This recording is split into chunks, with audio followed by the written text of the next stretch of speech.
آیت نمبر 18 سورہ سجدہ پارہ نمبر 21۔ نحمدہ و نصلی علی رسولہ الکریم، اما بعد، اعوذ باللہ من الشیطان الرجیم، بسم اللہ الرحمن الرحیم۔ افمن کان مؤمنا کمن کان فاسقا لا یستوون، صدق اللہ العظیم۔ آج کے درس میں جو پہلی آیت مبارکہ ہے، اس میں اللہ تعالیٰ نے مومن اور فاسق یعنی کافر کے درمیان فرق بیان کیا ہے، تقابل بیان کیا ہے، اور یہاں فاسق کا اصطلاحی معنی یعنی گناہگار وہ مراد نہیں، بلکہ اس کا لغوی معنی مراد ہے نافرمان، کافر اور مکذب۔ تو اللہ تبارک و تعالیٰ سوالیہ انداز میں پوچھ رہے ہیں کہ افمن کان مؤمنا، کہ بھلا وہ شخص جو ایمان والا ہے، کمن کان فاسقا، وہ شخص کی مانند ہو سکتا ہے جو فاسق ہے؟ تو ساتھ خود ہی جواب دے دیا لا یستوون، یہ کبھی بھی برابر نہیں ہو سکتا۔ اس کی وجہ یہ ہے، دیکھیں کہ مومن جو ہے وہ ایمان والا ہے، فاسق بے ایمان ہے۔ مومن اللہ کی اطاعت کرتا ہے، فاسق جو ہے وہ اللہ تبارک و تعالیٰ کی نافرمانی کرتا ہے، اللہ کا باغی ہے۔ اور پھر جس طرح دنیا میں مومن اور فاسق برابر نہیں ہو سکتے، اسی طرح آخرت میں بھی مومن اور فاسق جزا کے اعتبار سے بھی برابر نہیں ہو سکتے۔ وجہ یہ ہے کہ جزا اور بدلہ تو دونوں کو ملنا ہے، جو کچھ انہوں نے دنیا میں کیا ہے، لیکن مومن کا بدلہ اور ہے، اس کی جزا اور ہے، کافر اور فاسق کی جزا اور ہے، جس کی اگلی دونوں آیات میں اللہ تبارک و تعالی نے تفصیل بیان فرما دی۔ اللہ تعالیٰ فرماتے ہیں افمن کان مؤمنا، تو بھلا جو کوئی مومن ہے، کمن کان فاسقا، کیا وہ اس کی مانند ہو سکتا ہے جو فاسق ہے؟ لا یستوون، دونوں برابر نہیں ہو سکتے۔ اچھا، جس طرح دنیا میں برابر نہیں ہے، جزا کے اعتبار سے بھی برابر نہیں ہے، دونوں کی جزا تو ہے لیکن الگ الگ ہے۔ اب کیا ہے؟ تو پہلے مومن کی جزا بیان فرمائی۔ اللہ فرماتے ہیں اما الذین آمنوا، بہرحال وہ لوگ جو ایمان لائے، وعملوا الصالحات، اور نیک اعمال کرتے رہے، ایمان لائے اور پھر مسلسل نیک اعمال کیے، فلہم، پس ان کے لیے جنات المأویٰ، جنت ٹھکانہ ہے، کہ ان کا ٹھکانہ جو ہے وہ جنت ہے، نزلم، مہمانی ہے ان کی، بما کانوا یعملون، اس کے بدلے جو دنیا میں وہ اعمال کرتے تھے۔ کہ نزلم کا معنی ہوتا ہے مہمانی، مہمان نوازی، یعنی اللہ تبارک و تعالیٰ میزبان ہوں گے، اور مومن جو ہے وہ جنت میں اللہ کے مہمان ہوں گے۔ اللہ تعالیٰ دوسرے مقام پر ارشاد فرماتے ہیں نا، نزلم من غفور الرحیم، کہ جو اللہ تعالیٰ غفور الرحیم ہے، یہ اس کی طرف سے مہمانی ہوگی، یعنی اللہ تبارک و تعالیٰ اپنی شان کے مطابق ان کی میزبانی فرمائیں گے۔ اب خود اندازہ کر لیں کہ دنیا میں ذرا نظر دوڑائیں کہ جتنا بڑے عہدے والا اور جتنے بڑا مالدار ہوتا ہے، اس کے ہاں شادی بیاہ، دیگر تقریبات میں ڈشیں اور دیگر جو بھی چیزیں وہ پیش کی جاتی ہیں، وہ اپنی ایک شان کے مطابق پیش کرتا ہے۔ تو یہ تو بہت ہی نیچے ہیں، رب ذوالجلال کی شان کتنی اعلیٰ ہے، اور پھر اللہ کی طرف سے جو مہمانی ہوگی وہ کتنی اعلیٰ ہوگی۔ مومن کتنا خوش قسمت ہے کہ وہ رب ذوالجلال کا جنت میں مہمان ہے ہمیشہ کے لیے۔ اللہ ہو۔ اب آگے جو فاسق ہے اس کا انجام بیان کیا، وَأَمَّا الَّذِينَ، بہرحال وہ لوگ، فَاسَقُوا، جنہوں نے نافرمانی کی، کہ جو نافرمان ہیں، اللہ کی بات نہیں مانی،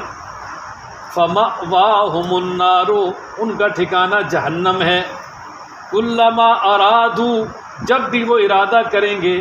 أَن يَخْرُجُوا مِنْهَا، کہ وہ نکل جائیں اس جہنم سے، اعیدوا فیہا، لٹا دیے جائیں گے اسی جہنم میں، اعیدوا، لٹا دیے جائیں گے، فیہا، اس میں، کہ جب بھی بھاگنے کی کوشش کریں گے تو دوبارہ وہاں ہی لٹا دیے جائیں گے، فرشتے ہتھوڑے لے کر کھڑے ہوں گے، جب بھی اوپر آئیں گے اور ماریں گے سر میں اور پھر نیچے چلے۔ اللہ۔ وقیل لہم، اور کہا جائے گا ان کے لیے وہاں جہنم میں، ذوقوا، چکھو، عذاب النار الذی، اس آگ کے عذاب کا مزہ کنتم بہ تکذبون، جس کو تم جھٹلاتے تھے، کہ دنیا میں تم مانتے ہی نہیں تھے کہ آخرت بھی کب ہوگی اور پھر جزا و سزا بھی ہوگی، اور جہنم پہ تمہارا یقین ہی نہیں تھا، لیکن اب اس عذاب کا مزہ چکھو۔ وَلَنُذِيقَنَّهُم مِّنَ الْعَذَابِ الْأَدْنَىٰ، اللہ تبارک و تعالیٰ فرماتے ہیں کہ جو بڑا عذاب ہے جہنم کا، اس عذاب کے آنے سے پہلے پہلے دنیا میں ہم لوگوں کو چھوٹے چھوٹے عذابات سے دوچار کرتے رہیں گے۔ اب اس کا مقصد یہ ہوگا تاکہ وہ لوگ اللہ کی طرف رجوع کر لیں اور اپنے گناہوں سے اور اپنے جو فسق و فجور ہے اس سے توبہ کر لیں، اور پھر یہ عذاب سے دوچار کرنا، یہ دنیا میں جو مصائب پہنچتے ہیں یہ انفرادی بھی ہو سکتے ہیں، اجتماعی بھی ہو سکتے ہیں۔ بعض دفعہ ایک شخص انفرادی طور پہ اللہ تعالیٰ سے دور ہو رہا ہوتا ہے تو اللہ اس کو قریب کرنا چاہتے ہیں، اور اللہ تبارک و تعالیٰ اس کو کسی مصیبت میں مبتلا کر دیتے ہیں، مثلا اس کو کوئی بیماری لگ جاتی ہے، یا مثال کے طور پر مالی نقصان ہو جاتا ہے بہت زیادہ، اور یا اسی طریقے سے کوئی گھر خاندان میں کوئی بڑی کسی اہم ترین آدمی کی وفات ہو جاتی ہے، اور خاص طور پہ جانی مالی نقصان، یہ عموماً جو ہے نا وہ اللہ تبارک و تعالیٰ کی طرف سے بندوں کے ساتھ لگا رہتا ہے، اور اس کا مقصد یہ ہوتا ہے تاکہ بندے جو ہیں وہ رجوع کر لیں۔ یہ انفرادی، اور یہ اجتماعی بھی ہوتا ہے، جیسے قحط سالی ہے، زلزلے ہیں، اور بے موسمی بارشیں ہیں، یا اسی طریقے سے جب کھیتی باڑی بالکل تیار ہو جائے تو اس وقت جو ہے وہ آندھی کا چل جانا یا اولے پڑ جانا، اس طرح کے جو عذابات ہیں اللہ تعالیٰ فرماتے ہیں یہ ہم عذابات ان کو چکھاتے رہیں گے، اور چاہے وہ یعنی کافر ہیں چاہے مومن ہیں۔ وجہ یہ کہ کافروں کو بھی یہ اس طرح کے عذابات ان کے سامنے آتے رہیں گے تاکہ وہ بھی اللہ تعالیٰ کی طرف رجوع کر لیں اور توبہ کر لیں اور اپنے آپ کو سنوار لیں، اور ان کو بھی پتہ لگ جائے کہ بھی اللہ تبارک و تعالیٰ کی ذات کے علاوہ کہیں بھی جو ہے نا وہ کوئی ٹھکانہ نہیں ہے۔ تو اس لیے فرمایا کہ واپس ان کو لوٹانے کے لیے اس طرح کے عذابات اور اس طرح کے مصائب اور اس طرح کے جو ہے نا وہ معاملات آتے رہیں گے۔ فرمایا نا وَلَنُذِيقَنَّهُمْ، یہ دیکھیں نا وہ ہمارے گرامر میں گزرا نا کہ یہاں پر لام بھی تاکید ہے اور قنّا آخر میں نون تاکید ثقیلہ ہے،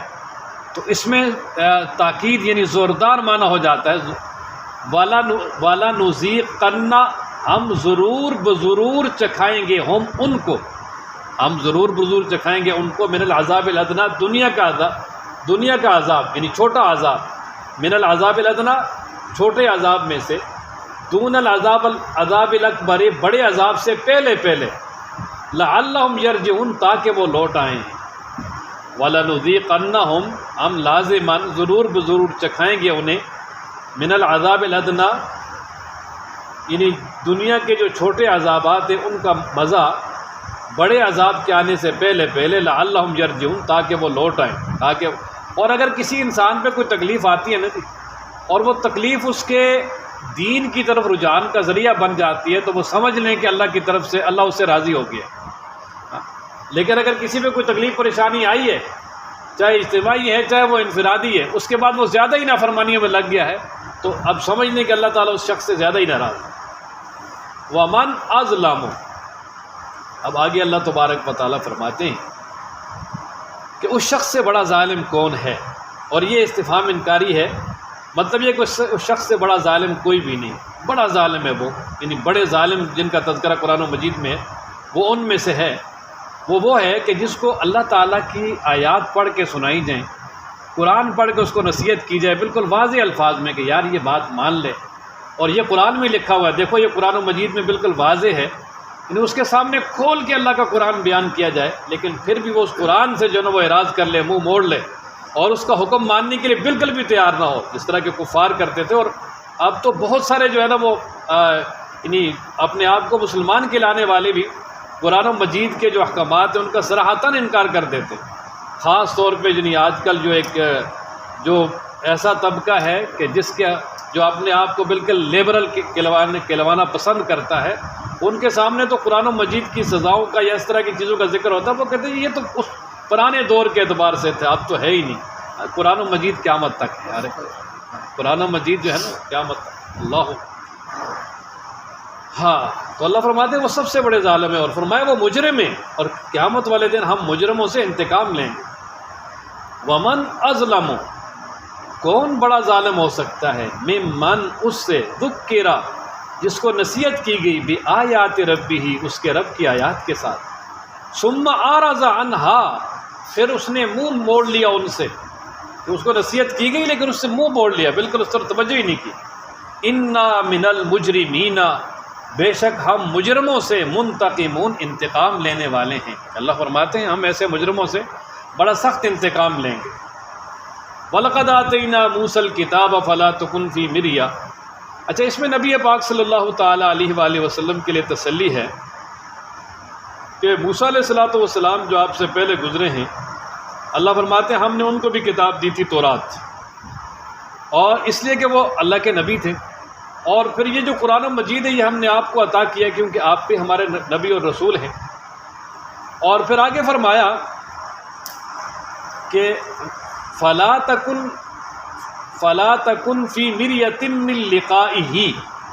پس آپ شک میں نہ ہوئیے اس کی ملاقات سے، اس کے ملنے سے۔ اب من لقائہ کی جو ہی ضمیر ہے، اس سے کون مراد ہے، یعنی کس کے ملنے سے، کس کی ملاقات سے؟ تو اس میں دو احتمال ہیں۔ ایک احتمال تو یہ ہے کہ اس کا مرجع جو ہے وہ کتاب ہے، موسل کتابہ، الکتابہ، لقائی ہی میں ہی ضمیر کا مرجع کتاب ہے۔ اب مطلب یہ ہوگا کہ موسیٰ علیہ السلام کو اللہ تعالیٰ کی طرف سے جو کتاب دی گئی ہے، آپ اس کتاب کو موسیٰ علیہ السلام کے سے یعنی جو ملی ہے اس میں آپ شک بالکل بھی نہ کریں، وہ یقینی ہے۔ حقیقت میں اللہ تبارک و تعالیٰ نے موسیٰ علیہ السلام کو عطا کی ہے، اس لیے کہ موسیٰ علیہ السلام اللہ کے رسول ہیں، اور پھر اسی طرح اللہ تبارک و تعالیٰ نے جس طرح ان کو کتاب دی ہے، آپ کو بھی یہ قرآن مجید کتاب عطا کی ہے، اس لیے کہ آپ بھی اللہ تبارک و تعالیٰ کے رسول ہیں۔ اور اس میں بظاہر خطاب نبی پاک صلی اللہ تعالیٰ علیہ وآلہ وسلم کو ہے، لیکن ہر مومن مراد ہے کہ بھئی کوئی بھی جو ہے نا وہ موسیٰ علیہ السلام کو جو کتاب ملی ہے اس میں بھی، اور نبی پاک صلی اللہ علیہ وسلم کو جو کتاب ملی ہے اس میں شک نہ کرے، یہ اللہ کی طرف سے یقینی ہے اور اللہ تبارک و تعالیٰ کی طرف سے عطا کردہ ہے۔ اور دوسرا، ہی ضمیر کا مرجع جو ہے نا وہ دوسرا مطلب یہ ہے کہ جو ہی ضمیر ہے اس کا مرجع ہے موسیٰ، معنی یہ ہوگا فلا تکن فی مریۃ من لقائہ، کہ جو موسیٰ علیہ السلام کے ساتھ ملاقات ہوئی ہے اس میں بھی آپ شک نہ کیجیے۔ اور اس سے مراد جناب نبی کریم صلی اللہ تعالیٰ علیہ وآلہ وسلم کی موسیٰ علیہ السلام سے ملاقات ہے معراج کی رات، کہ معراج کی رات میں ایک تو اللہ تبارک و تعالیٰ نے تمام انبیاء کو اکٹھا کیا بیت المقدس کے اندر، رسول اللہ صلی اللہ علیہ وسلم نے سب کو امامت کروائی، اور پھر جب اس کے بعد نبی پاک صلی اللہ علیہ وسلم کو آسمانوں کی طرف لے جایا گیا تو وہاں جن انبیاء سے جو ہے نا وہ ملاقات ہوئی وہ احادیث متواترہ سے ثابت ہے، اور ان میں سے چھٹے آسمان پر حضرت موسیٰ علیہ السلام سے ملاقات ہوئی۔ چھٹے آسمان پر کس سے ملاقات ہوئی تھی؟ موسیٰ علیہ السلام سے ملاقات ہوئی۔ اور پھر خاص طور پہ یہاں قابل ذکر بات یہ ہے کہ موسیٰ علیہ السلام کی جو ملاقات ہے اس کا تذکرہ اور واضح ہے کہ اللہ تبارک و تعالیٰ کی طرف سے نبی پاک صلی اللہ علیہ وسلم کو جب امت کے لیے انعامات ملے، ایک انعام دیا اللہ تبارک و تعالیٰ نے سورہ بقرہ کی آخری 2 آیتیں، اور دوسرا انعام اللہ تعالیٰ نے عطا کیا کہ جو شرک نہیں کرے گا، ایمان کی حالت میں اس کا خاتمہ ہوگا، اللہ تعالیٰ اس کو ضرور بخش دیں گے، اور تیسرا جو ہے نا وہ انعام دیا 50 نمازیں، اور نبی پاک صلی اللہ علیہ وسلم لے کر آئے چھٹے آسمان پہ، موسیٰ علیہ السلام سے ملاقات ہوئی تو موسیٰ علیہ السلام نے فرمایا کہ بنی اسرائیل کے ساتھ میں رہا ہوں، میرا تجربہ ہے، اور آپ جو ہے نا اس میں اللہ تعالیٰ سے تخفیف کی درخواست کریں، یہ 50 نمازیں کوئی نہیں پڑھے گا۔ خیر نبی پاک صلی اللہ تعالیٰ علیہ وآلہ وسلم 9 مرتبہ آئے گئے تو 5 کم ہوتی رہی، آخر میں بالکل 5 رہ گئی۔ تو یہ جو ملاقات ہوئی ہے فرمایا اس میں جو ہے نا وہ کوئی بھی شخص جو ہے وہ شک نہ کرے، یہ حقیقت ہے۔ وَجَعَلْنَا هُدًى لِبَنِي اسرائیل، ہاں، اور ساتھ ہی فرمایا کہ وہ جو تورات ہے اس کو ہم نے بنی اسرائیل کے لیے ہدایت بنایا تھا، اور وہ صرف بنی اسرائیل کے لیے ہدایت تھی، لیکن قرآن کا یہ اعزاز ہے کہ هُدًى لِلنَّاسِ، یہ سب کے لیے جو ہے نا وہ اللہ تبارک و تعالیٰ کی طرف سے ہدایت ہے۔ اللہ فرماتے ہیں وَلَقَدْ آتَيْنَا، البتہ تحقیق ہم نے دی، موسیٰ الکتابہ، موسیٰ علیہ السلام کو کتاب، فلا تکن، پس آپ نہ ہو جائیے، فی مریۃ، شک میں، من لقائہ، اس کتاب کے ان کو ملنے سے، یا یہ ہے کہ ان کے ساتھ ملاقات سے، وَجَعَلْنَاهُ اور ہم نے بنایا اس کتاب کو ہدن ہدایت بنی اسرائیل کے لیے. اور پھر ساتھ ہی فرمایا وَجَعَلْنَا مِنْهُمْ أَئِمَّةً اور ہم نے مقرر کیے بنی اسرائیل میں سے کچھ پیشوا یہدون بامرنا جو ان کی رہنمائی کرتے تھے ہمارے حکم سے.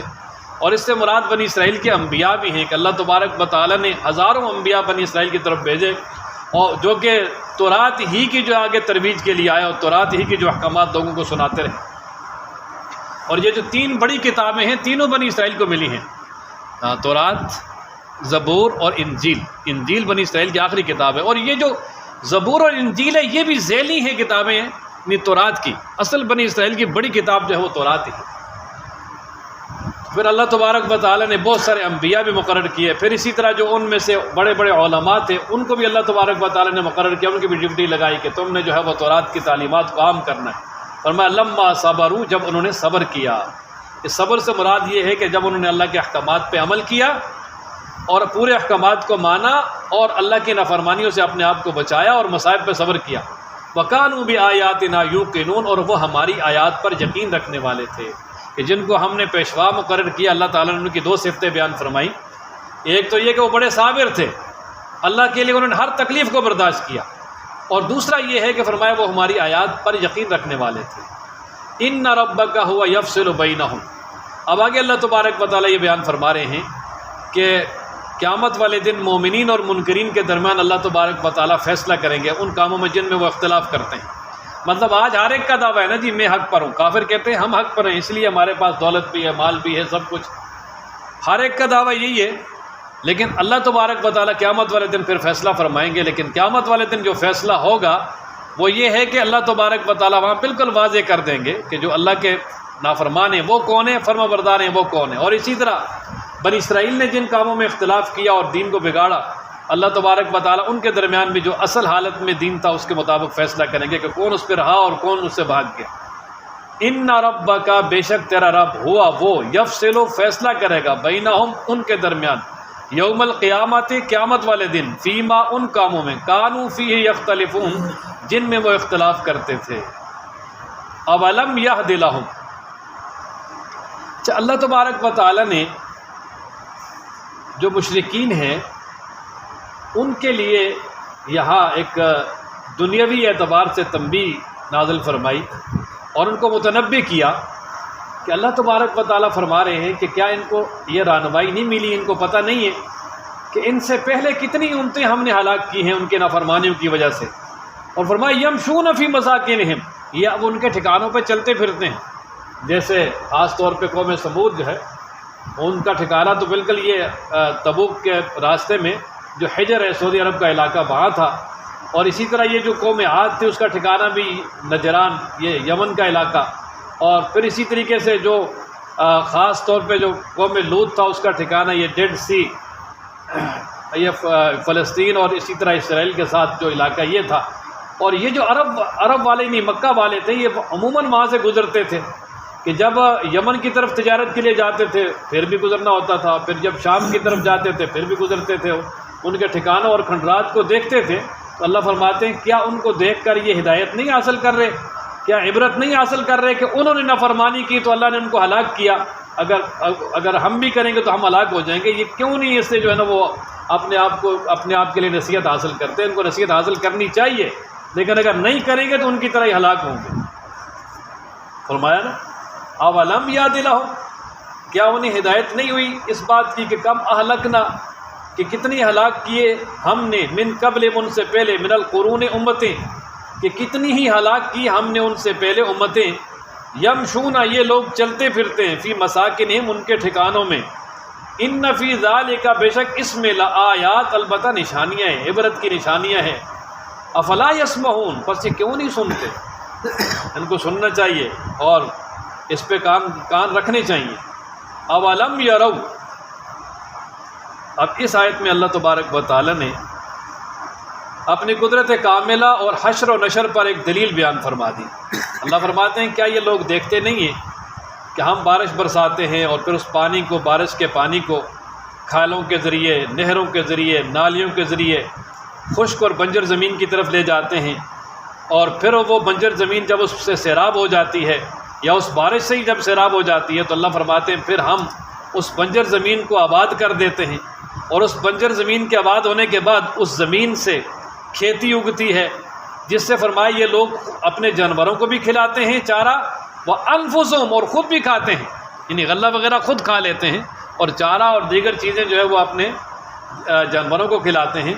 تو اللہ فرماتے افلا یبصرون، پس یہ پھر کیوں نہیں دیکھتے؟ افلا یبصرون، پس کیا وہ دیکھتے نہیں؟ مطلب یہ کہ ان کو دیکھنا چاہیے، سوچنا چاہیے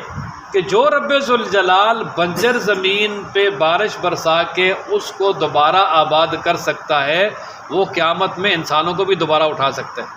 اور دوبارہ زندہ کر کے ان کا احتساب کر سکتا ہے۔ یہ حشر و نشر پہ دلیل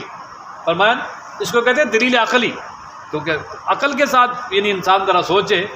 کہ جو رب یہ کام کر سکتا ہے تو اس پر جو ہے وہ انسان کو دوبارہ زندہ کرنا کون سا مشکل ہے۔ فرمایا اولم یروا، کیا انہوں نے دیکھا نہیں؟ یہ استفہام انکاری، یعنی دیکھا ہے، انا بے شک ہم نسوق الماء ہانکتے ہیں یا چلاتے ہیں پانی کو الی الارض الجرز خشک زمین کی طرف، کہ زمین پہ بھی جو ہے نا وہ نہروں اور کھالوں کے ذریعے، اور اوپر آسمان میں بھی وہ پانی بادلوں کے ذریعے چلتا ہے، ہانکا جاتا ہے، اور پھر جس جگہ پہ برسانا ہوتا ہے بنجر زمین پہ آباد کرنے کے لیے اللہ برسا دیتے ہیں۔ فَنُخْرِجُ بِهِ، بس نکالتے ہم اس کے ساتھ یعنی پانی کے ساتھ زرعن کھیتی، تَأْكُلُ مِنْهُ کھاتے ہیں اس سے، انعامہم ان کے چارپائے، ان کے پالتو جانور، انعام یہ نام کی جمع، اس کا معنی پالتو جانور، وَأَنفُسُهُمْ اور خود ان کے نفس یعنی خود ان کی ذات، کہ وہ ان سے خود بھی کھاتے ہیں، ان کے جانور بھی کھاتے ہیں۔ افلا تبصرون، پس وہ کیوں نہیں دیکھتے؟ وَيَقُولُونَ مَتَىٰ هَٰذَا الْفَتْحُ، اچھا مشرکین کو جب کہا جاتا ہے یار شرارتیں نہ کرو، شور شرابہ نہ کرو، اور اسی طرح پریشان نہ کرو، ایمان لے آؤ، قیامت آ جائے گی اور اس دن اللہ تبارک و تعالیٰ فیصلہ کریں گے، تو وہ آگے سے کہتے تھے جی ہم تو اس کے منتظر ہیں، کب آئے گا وہ؟ بالکل آئے۔ تو اللہ تبارک و تعالیٰ نے فرمایا میرے محبوب ان سے کہہ دیں کہ جس دن وہ وقت آ جائے گا نا، تو اس دن کافر اگر دنیا میں ایمان نہیں لائے اور اس دن کو دیکھ کر وہ ایمان بھی لائیں گے تو ان کا ایمان بھی قبول نہیں ہوگا،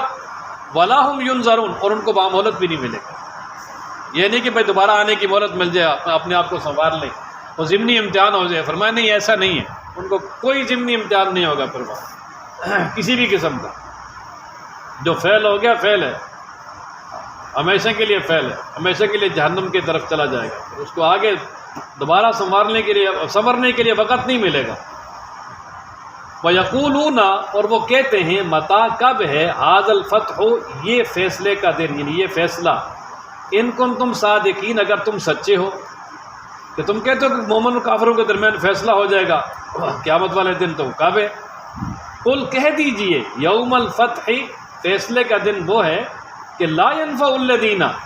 نہیں نفع ہوگا ان لوگوں کو کفروا جنہوں نے کفر کیا، یا نہیں نفع دے گا ان لوگوں کو کفروا جنہوں نے کفر کیا، ایمانہم ان کا ایمان، اس دن وہ ایمان لائیں گے، اور وہ ساتھ کہتے بھی تھے جی چلو وہ دن آ جائے گا تو پھر ہم ایمان لے آئیں گے، تو فرمایا نہیں اس دن کا ایمان قبول نہیں ہے۔ انفرادی طور پہ جب تک انسان کی موت کے اثرات ظاہر نہ ہوں اللہ تعالیٰ کے ہاں ایمان بھی قبول ہے، توبہ بھی قبول ہے۔ ہاں موت کے اثرات ظاہر ہو جائیں پھر نہیں، پھر تو فرعون اور قارون بھی کہہ رہا تھا جی ہم اللہ پہ ایمان لے آئے، لیکن فرمایا اب لاتے ہو اب قبول نہیں۔ اور اجتماعی طور پر جب سورج جو ہے وہ مغرب کی طرف سے طلوع ہوگا، جب تک نہیں ہوگا اس وقت تک توبہ قبول ہے، جب مغرب کی طرف سے سورج طلوع ہو جائے گا تو پھر ہمیشہ کے لیے وہ توبہ کا دروازہ اور ایمان کا دروازہ بند۔ تو فرمایا قل کہہ دیجئے یوم الفتح